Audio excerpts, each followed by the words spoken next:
like the guy in the room not to be messed with. That's my best answer to that. That reminds me, didn't you get Ludvig Borga booked against Randy Couture in UFC based on thinking that he was tough just because of his look?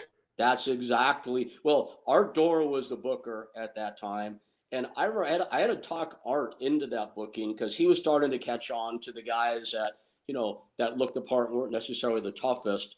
But he's like, so I remember Art saying to me when he booked the fight, when he agreed to the deal, he's like, "I'm going to either look like a total genius for this or a complete fucking idiot." That was like a quote unquote from Art Dora, and Tony, he had a rep then as being the toughest guy in the streets of LA.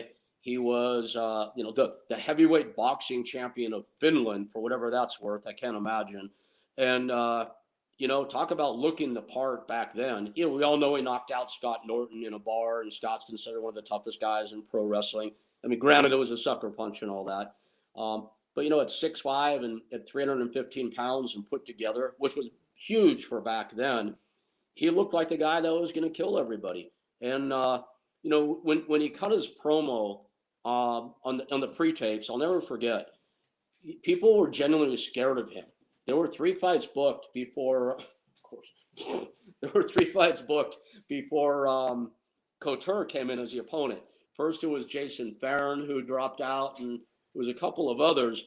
And this rumor developed that nobody wanted to fight Tony Holm because, he had murdered people with his bare hands, and they couldn't keep him in maximum security prisons. He was too tough there. Keep in mind, guys, this is back before the days like the internet really proliferated. And it was pretty easy to make up stuff like this and perpetuate it or propagate it. And people were really, really afraid of Tony. Randy Couture later told me that his own mother called him in Georgia before he fought Tony after she saw the pre-tape saying, "Randy, I don't want you to fight this guy. It's too scary." It was funny times. And, when Tony got to Georgia, he said, "So should I work my interviews or shoot them?" I go, "Dude, work them. Stay in character." So when he was backstage filming the pre-tapes and they asked him, "Well, what's your strategy for this fight?" Tony says, "I'll do my best shot at his accent." He says, "I will rip his arms right off."